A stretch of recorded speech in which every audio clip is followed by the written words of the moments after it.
नमस्कार, खबर उत्तराखंड बुलेटिन में आप सभी का स्वागत है। रुक करते हैं खबरों की ओर। देहरादून सचिवालय में सीएम पुष्कर सिंह धामी ने पर्यटन विभाग के अधिकारियों के साथ बैठक की और साथ ही सशक्त उत्तराखंड @25 के लक्ष्यों को प्राप्त करने के लिए पर्यटन विभाग की तरफ से तैयार अल्प, मध्य और दीर्घकालिक रोड मैप की समीक्षा के दौरान अधिकारियों को निर्देश दिए। सीएम पुष्कर सिंह धामी ने कहा कि प्रदेश में पर्यटन गतिविधियों को बढ़ावा देकर रोजगार और स्वरोजगार के संसाधन बढ़ाए जाएं और नई पर्यटन नीति का आम जनमानस तक व्यापक स्तर पर प्रचार प्रसार किया जाए।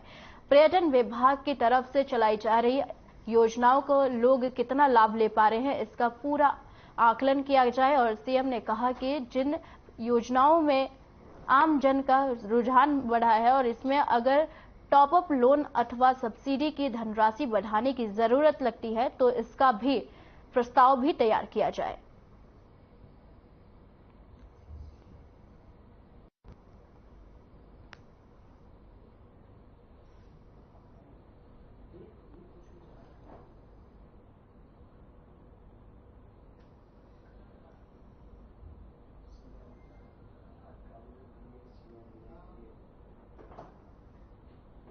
प्रदेश के मुख्यमंत्री पुष्कर सिंह धामी की पहल पर राज्य के सरकारी स्कूलों के विद्यार्थियों में विज्ञान विषय के विभिन्न आयामों पर रुचि बढ़ाने के उद्देश्य से अल्मोड़ा जनपद के छात्रों द्वारा विज्ञान प्रदर्शनी का आयोजन किया गया। इसका शुभारंभ मुख्य विकास अधिकारी अंशुल सिंह ने किया।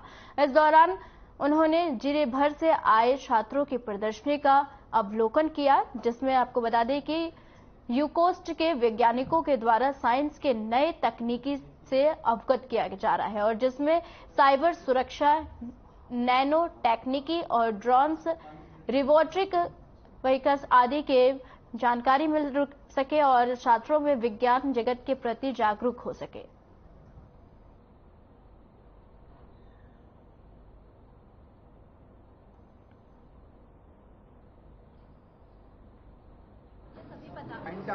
जितने भी प्रोडक्ट्स हैं शी हैज मेड एवरीथिंग। तो देखिए, इसमें हमने अल्मोड़ा के हर इंटर कॉलेज से एक बालक और एक बालिका को बुलाया है, साथ में एक टीचर को बुलाया है। इसका मेन एम ये है कि जो भी हमारी न्यू टेक्नोलॉजीज हैं, जैसे साइबर सिक्योरिटी है, ड्रोन्स है, आर्टिफिशियल इंटेलिजेंस है, नैनो टेक्नोलॉजी है, रोबोटिक्स है, इनके बारे में हम उन्हें सेंसिटाइज करा सके। इसमें यूकॉस के माध्यम से हमारे यहाँ काफ़ी स्पीकर्स आ रखे हैं जो आज अपने लेक्चर्स यहाँ देंगे, साथ साथ वो एप्लीकेशन बेस्ड और हैंड्स ऑन भी बच्चों को कराएंगे। मेन एम इसमें यह है कि जैसे हमारे डायरेक्टिव प्रिंसिपल्स में भी है, जो संविधान में भी है, कि एक साइंटिफिक टेम्पर डेवलप करना है। वो साइंटिफिक टेम्पर जब हम डेवलप करते हैं बच्चों को, तो एक साइंटिफिक माइंडसेट उनका जब डेवलप होता है तो वो हमारी नई टेक्नोलॉजीज को अच्छे से अडॉप्ट भी कर पाएंगे।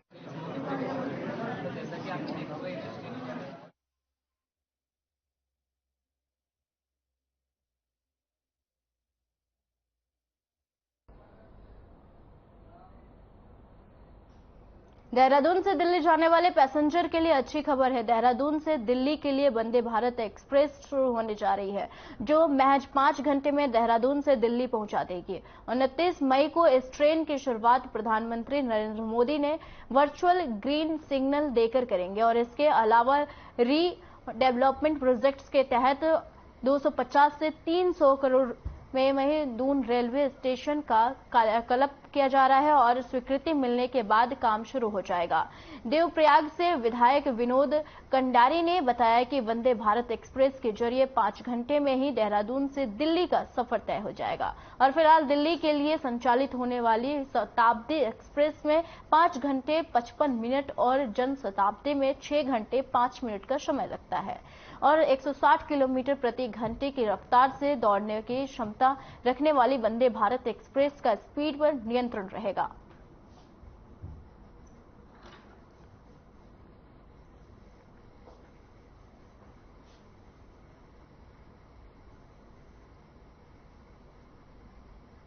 ये बहुत बड़ी सौगात है। आप देखिए, इससे हमारा समय बचेगा और वंदे मातरम जो ट्रेन है उसका पूरे देश में आप देख लीजिए किस तरीके से उसका एक वातावरण बना है। अब देखिए, आज लोग जहां से वंदे मातरम ट्रेन जाते हैं, गांव के लोग भी छोटी छोटी पिक्चर बना के फेसबुक में डालते हैं। तो ये विकास की राह पर देश बहुत तेज आगे बढ़ रहा है। ये उसका सबसे बड़ा एक मॉडल है।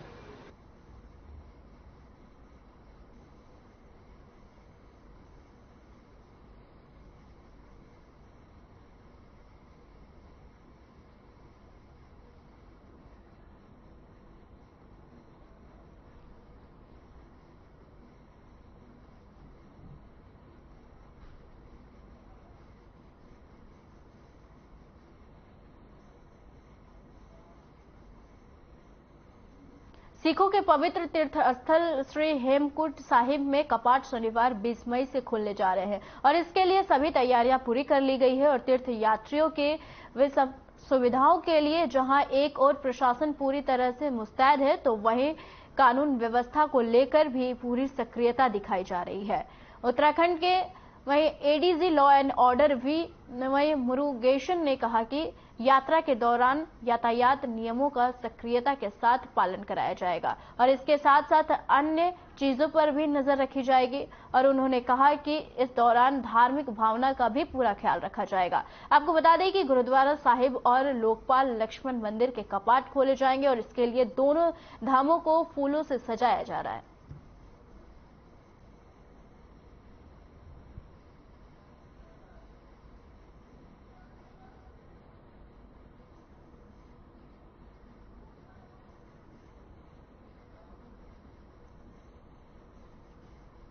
रुद्रपुर के फॉरेंसिक लैब में वहीं डीएनए सैंपल को लेकर विवेचकाओं की कार्यशाला का आयोजन किया गया है और जिसमें फॉरेंसिक साइंस लैब के संयुक्त निदेशक डॉक्टर दयाल शरण ने वहीं मुकदमे की विवेचना करने वाले पुलिसकर्मियों को घटना के बाद घटनास्थल से डीएनए सैंपल लेने के बारे में विस्तार से जानकारी दी गई है और बताया है कि किस तरह से डीएनए सैंपल को लेकर जल्द से जल्द फॉरेंसिक लैब में भेजकर सच्चाई का पता लगा सकता है और अपराधी को सही समय पर सजा मिल सके, इसको लेकर भी डीएनए रिपोर्ट एक महत्वपूर्ण योगदान निभाती है। और इसके अलावा आपको बता दें कि बताया गया है कि आज के समय में क्राइम होने के बाद घटनास्थल के से लिए वहीं सबूत और मजबूत और पुख्ता बनाने को लेकर एकमात्र फॉरेंसिक रिपोर्ट ही ऐसा है जिसमें अपराधियों को सजा दिलाने में अहम योगदान निभाया जाता है। और आपको साथ ही बता दें कि फॉरेंसिक लैब के संयुक्त निदेशक डॉक्टर दयाल शरण ने बताया है कि उनकी ओर से फॉरेंसिक लैब में समय समय पर कार्यशाला का आयोजन किया जाता है और कार्यशाला के माध्यम से फॉरेंसिक लैब में होने वाली जांचों के लिए सैंपल कलेक्ट करके साथ ही साथ अन्य महत्वपूर्ण जानकारियां दी जाती है।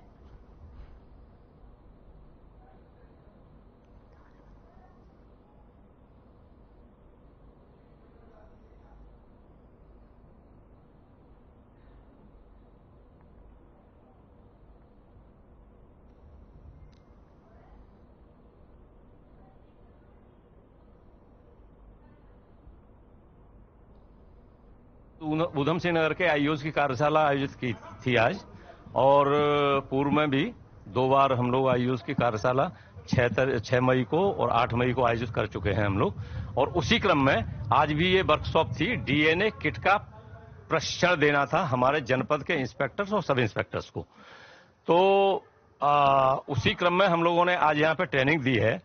इस डीएनए किट का वितरण का जो महत्वपूर्ण पहलू वो ये है कि घटना स्थल पर जो आईओज हैं हमारे विवेचना अधिकारी हैं वो वहां से डीएनए के केसेस में, रेप और मर्डर के केसेस में इस डीएनए किट के द्वारा वहां पे सैंपलिंग कर सकें और साइंटिफिक एविडेंस को कलेक्ट कर सकें।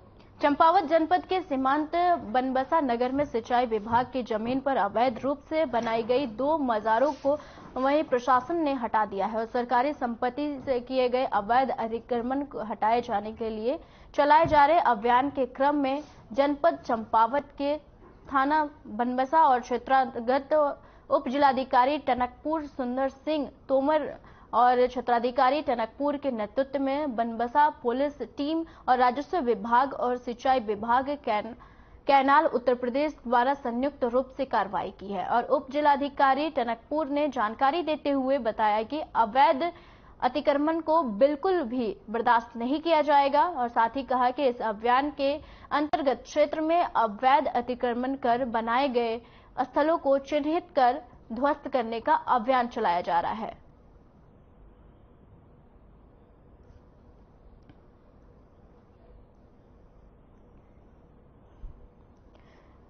चंपावत जनपद के सीमांत बनबसा नगर में सिंचाई विभाग की जमीन पर अवैध रूप से बनाई गई 2 मजारों को प्रशासन ने हटा दिया है और सरकारी संपत्ति में किए गए अवैध अतिक्रमण हटाए जाने के लिए चलाए जा रहे अभियान के क्रम में जनपद चंपावत के थाना बनबसा क्षेत्रागत वहीं उप जिलाधिकारी टनकपुर सुंदर सिंह तोमर और जिलाधिकारी टनकपुर के नेतृत्व में बनबसा पुलिस टीम, राजस्व विभाग और सिंचाई विभाग कैनाल उत्तर प्रदेश द्वारा संयुक्त रूप से कार्रवाई की गई है। उप जिलाधिकारी टनकपुर ने जानकारी देते हुए बताया कि अवैध अतिक्रमण को बिल्कुल भी बर्दाश्त नहीं किया जाएगा और इस अभियान के अंतर्गत क्षेत्र में वहीं अवैध अतिक्रमण कर बनाए गए स्थलों को चिन्हित कर ध्वस्त करने का अभियान लगातार जारी रहेगा।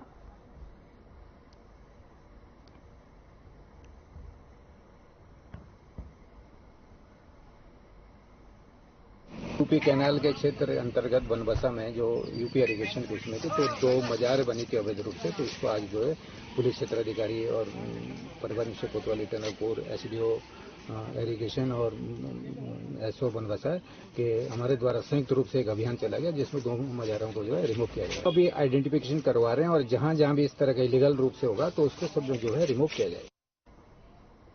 चारधाम यात्रा को लेकर उत्तराखंड सरकार की ओर से हर संभव सकारात्मक कदम उठाए गए हैं और इस बार यात्रा के काफी पहले से ही तमाम तैयारियां शुरू कर दी गई थी और भारी तादाद में तीर्थयात्रियों के पहुंचने के बावजूद उन्हें हर संभव सुविधाएं मुहैया कराई जा रही है।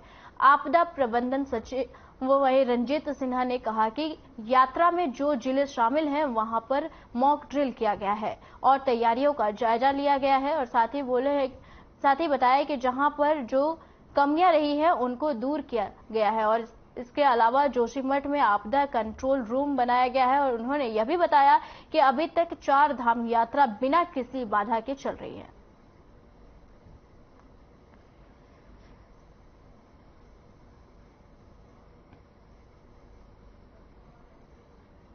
चारधाम यात्रा को लेकर उत्तराखंड सरकार की ओर से हर संभव सकारात्मक कदम उठाए गए हैं और इस बार यात्रा की काफी पहले से ही तमाम तैयारियां शुरू कर दी गई है। भारी तादाद में तीर्थयात्रियों के पहुंचने के बावजूद उन्हें हर संभव सुविधाएं मुहैया कराई जा रही है और आपदा प्रबंधन सचिव रंजीत सिन्हा ने कहा कि यात्रा में जो जिले शामिल हैं वहां पर मॉक ड्रिल किया गया है और तैयारियों का जायजा और परखा गया है और जहां पर जो खामियां पाई गई है उसको दूर किया गया है। इसके अलावा जोशीमठ में आपदा कंट्रोल रूम बनाया गया है। उन्होंने यह भी बताया है कि अभी तक 4 धाम यात्रा बिना किसी बाधा के चल रही है।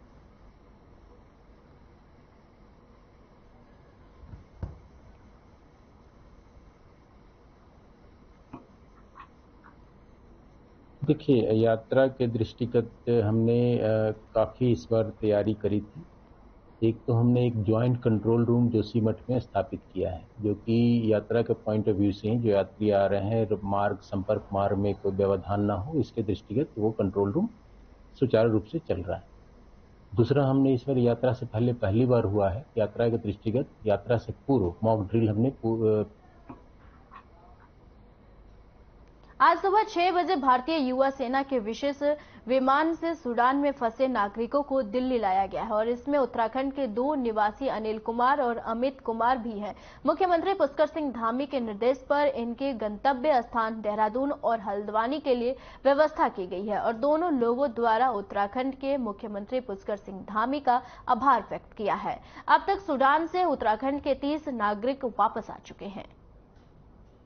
तो मैं ये बहुत बहुत धन्यवाद थी भारत सरकार का, जिन्होंने हमें सूडान से यहाँ पर सकुशल लाया है और मोदी जी का तो आभार है, साथ साथ में हमारे उत्तराखंड के मुख्यमंत्री श्री धामी जी का भी बहुत बहुत आभार, जिन्होंने हमें उत्तराखंड के वासियों को यहाँ पर आज सकुशल भारत में लाए और हमें घर तक भी पहुँचा रहे हैं और सुबह सुबह हमें हमारे उत्तराखंड सरकार के एक अच्छे एम्प्लॉय जो कि हमें ग्रीट किए हैं यहाँ पे एयरपोर्ट पे, जो कि हमें बहुत अच्छा लगा। हमें लगा कि हम जो है अपने घर तक पहुँच रहे हैं। कल तक हम बहुत भयभीत थे, लेकिन आज हम इतने खुश हैं कि हम इसको बयान नहीं कर सकते।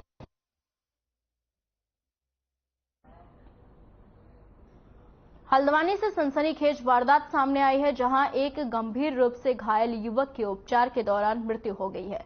वहीं व्यक्ति के परिवार ने हत्या की आशंका जताई है और जानकारी के अनुसार थाना बनबुलपुरा क्षेत्र अंतर्गत इंदिरा नगर नूरी मस्जिद निवासी मोहम्मद शाहजाद उर्फ गोपी 13 मई को अपनी पत्नी को इलाज कराने के लिए सुशीला तिवारी अस्पताल गया था, और जहां से शाहजाद को उसके मिलने वाले कुछ लोग अपने साथ गौलापार ऑटो ठीक कराने के लिए ले गए थे, और जिसके बाद शाहजाद के नंबर से किसी व्यक्ति ने शाहजाद के भाई को फोन करके बताया कि शाहजाद गोलपार खेरा इंडियन पेट्रोल पंप के पास घायल अवस्था में पड़ा है, जिसे स्थानीय लोगों ने उपचार के लिए बेस अस्पताल में ले जाया गया, और जहां 19 मई को शाहजाद की मौत हो गई।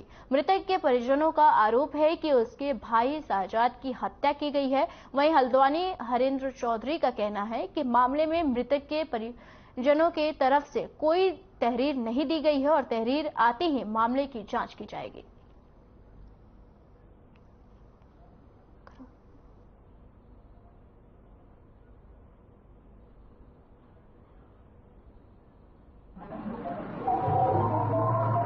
जी मामला तो यह है, तो एक्सीडेंट अगर केस होता तो पूरे बॉडी में ही चोट आनी चाहिए थी, क्योंकि हाथ पैर में या पैर में कहीं पे चोट नहीं है, बस खाली सर पे और गर्दन पे वार है। पीछे यहाँ रोड मार रही पीछे सर पे, और यहाँ पूरा गला कटा हुआ उसका।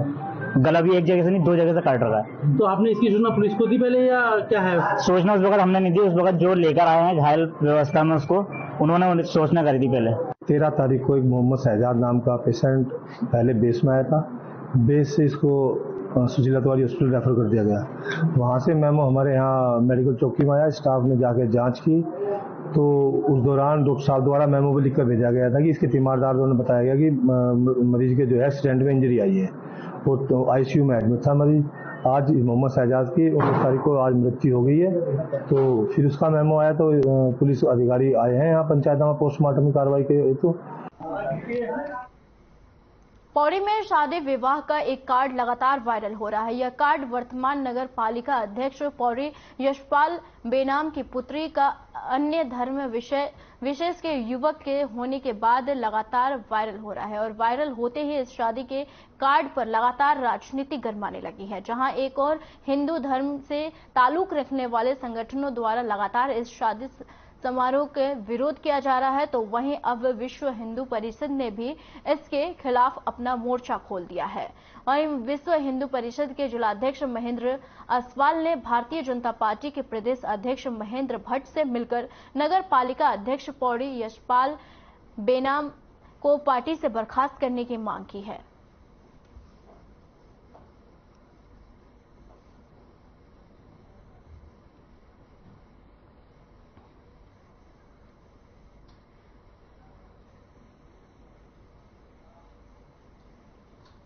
रुड़की से लेकर पोहाना गांव के बीच अवैध तरीके से लगाए गए होर्डिंग पोल पर लोक निर्माण विभाग ने कार्रवाई की है। कार्रवाई करते हुए होर्डिंग पोल पर हटाया गया है, और बता दें कि लोक निर्माण विभाग को शिकायत मिली थी कि रुड़की से लेकर पोहाना गांव तक हाईवे पर कुछ लोगों द्वारा जगह जगह पर अवैध तरीके से होर्डिंग पोल लगाए गए हैं। और आपको बता दें कि शिकायत मिलने पर लोक निर्माण विभाग की टीम मौके पर पहुंची और अवैध तरीके से लगाए गए सभी पोल को हटा दिया गया है।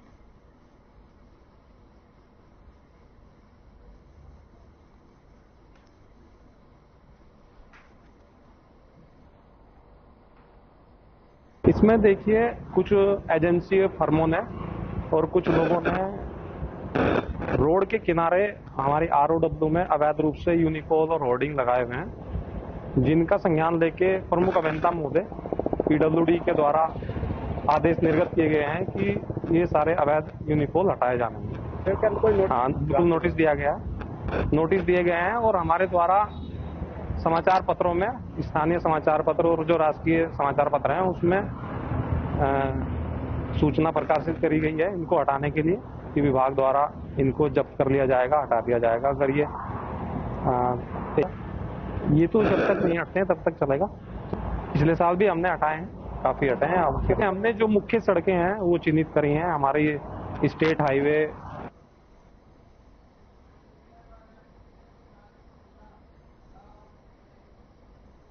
पिछले लगभग 6 दशकों से काशीपुर जिले की मांग को लेकर आवाजें उठाती नजर आ रहे हैं और लेकिन काशीपुर अपनी बदहाली और आंसू बहाता नजर आ रहा है और काशीपुर जिला बनाने के सारे मानक पूरे करता है। और बसपा नेता डॉक्टर एमए राहुल का कहना है कि अगर बसपा के 10 विधायक भी उत्तराखंड में आ जाते हैं तो काशीपुर जिला अवश्य घोषित किया जाएगा। और इसी के साथ ही कांग्रेसी नेत्री अलका पाल ने कहा कि डबल इंजन की सरकार जब जिला घोषित नहीं करा पाई तो फिर कौन जिला घोषित करा पाएगा।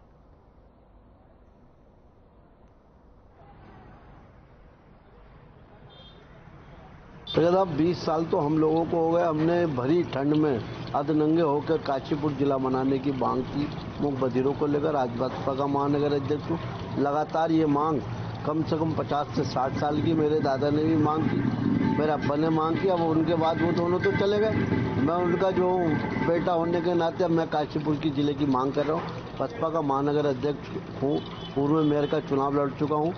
देखिए, मैं आपकी बात से पूरी तरह से सहमत हूँ कि काशीपुर की जनता की दशकों पुरानी मांग रही है कि काशीपुर को जिला बनाया जाए। काशीपुर क्षेत्र में आप जैसे कि सभी जानते हैं कि पिछले लगभग 20 साल से भाजपा के विधायक रहे हैं और भाजपा ने ये भी वादा उत्तराखंड की जनता से लिया था कि अगर आप डबल इंजन की सरकार बनाते हैं तो जिले की मांग के साथ साथ तमाम सारे जो मांगे हैं उत्तराखंड की जनता की उसको भाजपा की सरकार डबल इंजन के तहत पूरा करेगी। लेकिन हमें तो ये लगता है कि डबल इंजन की सरकार बनाने के बावजूद उत्तराखंड की जनता को। खबर उत्तराखंड बुलेटिन में फिलहाल के लिए इतना ही। मुझे दीजिए इजाजत। नमस्कार।